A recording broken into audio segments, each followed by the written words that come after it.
What's your name? My name is Carol Barkalow, Uh-huh. and I grew up in upstate New York. And I knew at 16 I wanted to serve my country. So I decided to apply for an Army ROTC scholarship. I had an early acceptance to St. Lawrence University up on the St. Lawrence Seaway. And then as I was cutting through my guidance counselor's office, he said, "Hey, I know you're interested in Army ROTC. The academies are accepting women next year. Why don't you apply?" So I did. And kind of a long story short, West Point accepted me, but I didn't get the ROTC scholarship. So I went to West Point in 1976 along with the first class of women in the academy, and graduated in 1980 and spent the next 22 years in the Army. I have been very fortunate. I have been able to command at 2 levels. And in 1990, I published a book called In the Men's House, which is a nonfiction account of my 4 years at West Point, and it goes through my first 8 years in the Army. One of the things that I believe is that West Point and the experience there was that every day it took me to my limit, physically, emotionally, and mentally, and then it took me beyond. So that at an early age, I realized I didn't know my own potential, and that I was the one who limits my potential.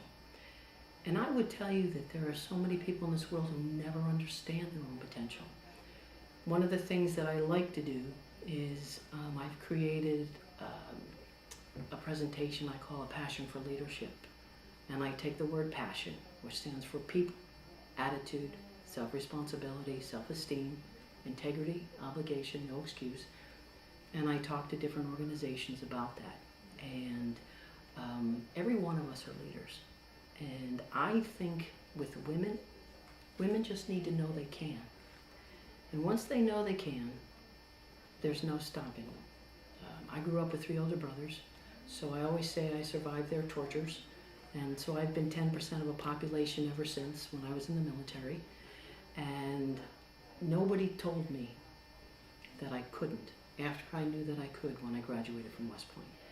So one of the things that I always like to tell women is that, one, we need to know that we are empowered by our own selves.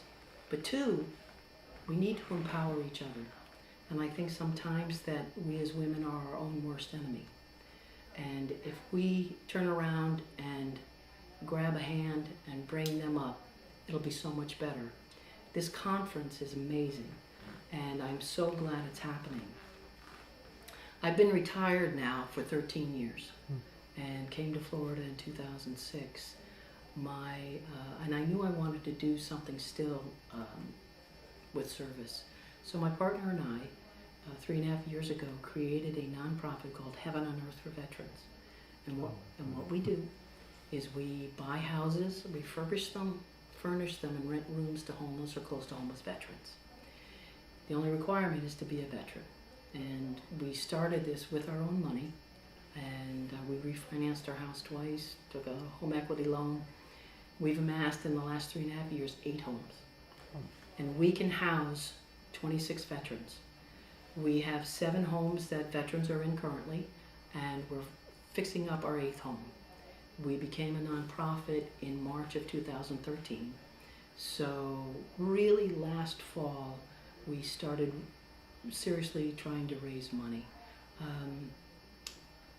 We have had over 70 veterans either come through and stay or transition out. And just in the last 5 months, we've had more women. Right now we have 5 women. So we try to be an example for just veterans to know that they can get a hand up and they can do the things they want to do. But I'm very proud of my military service. I'm very thankful for my military service. And more information just like this needs to be disseminated. Also, military organizations need to work together, not separately. And once we can truly create that seamless bond between organizations, I think there's a lot more veterans that we can help. So that's it. How's that sound? That is really Grad. That's great. We'll put it up just that way. But while I'm talking with you, Yes, sir. I wonder how it is now that there are more women in command. Well, I guess the first question is, how did that get to be accepted, and is there a difference in style, if you can like to generalize? I think that as when I came through, there were a lot of white older men who never had the opportunity to work with women as a peer. They saw them as their mother, their wife, their sister, or their daughter. So they never had the opportunity to create an equal bond with a female. As we became more prevalent in the Army, you had men and women working side by side. Mm-hmm. And the tough thing is that in my experience, is when when you see a man in uniform, you expect they're competent. When you see a woman in uniform, you expect them to prove their competency. Oh. So, knowing that, you don't have to do anything different.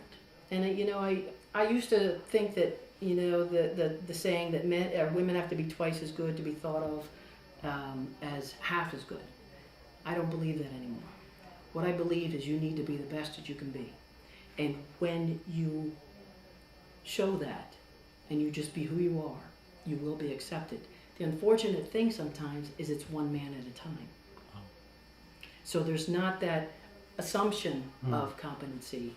You kind of have to prove it. But if you are who you are, you will prove it.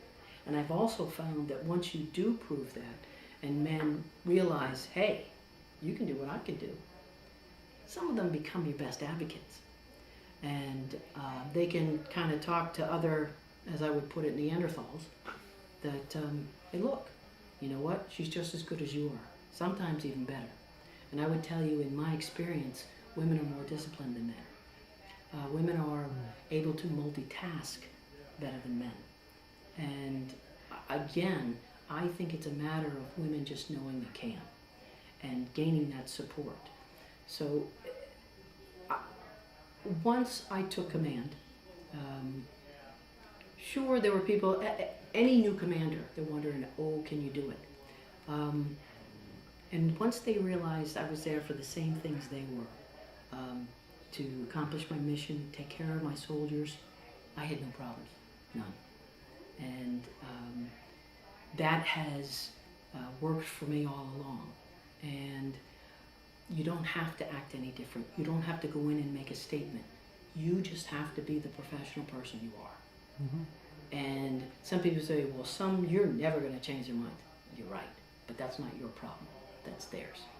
And some people have asked me, well, have you ever been sexually harassed? And I said, yes, I have. And I said there were two choices I could make. I could take it, or I could start their education process that day. So I did. I worked in the Pentagon as a young captain, as an intern on the Joint Staff.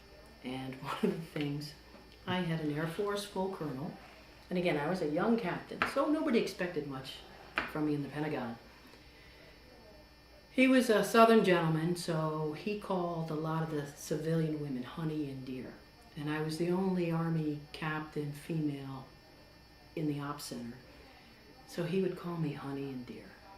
And I used to tell myself, I didn't go through West Point for 4 years and become an officer and to be called honey and dear. But I waited. I waited for about 6 months till he got to know who I was and how I operated. And so here's what I did. The one morning, because I used to have to go into him and he would kind of give me my marching orders for the day. And I went in one morning, stood in front of his desk, and he said, now you got that, honey?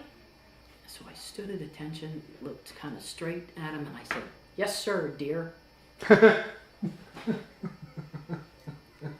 he didn't say anything. And he just kind of looked at me, and after about 10 seconds, which felt like 10 minutes, he told me, "Get the hell out of here, Barkalow." "Yes, sir, I'm out." He never called me honey or dear again. It was always Captain or Barkalow. And I didn't put in a sexual harassment claim on him. I didn't report him. He got it in his own way. For me, that has been successful over the years. Some people don't know they're doing it, and it's the way they grew up.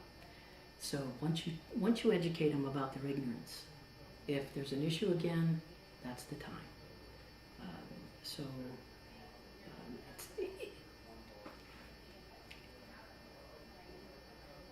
It's what women have to do.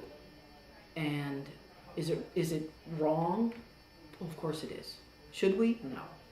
But it is what we have to do. And we can be good at it.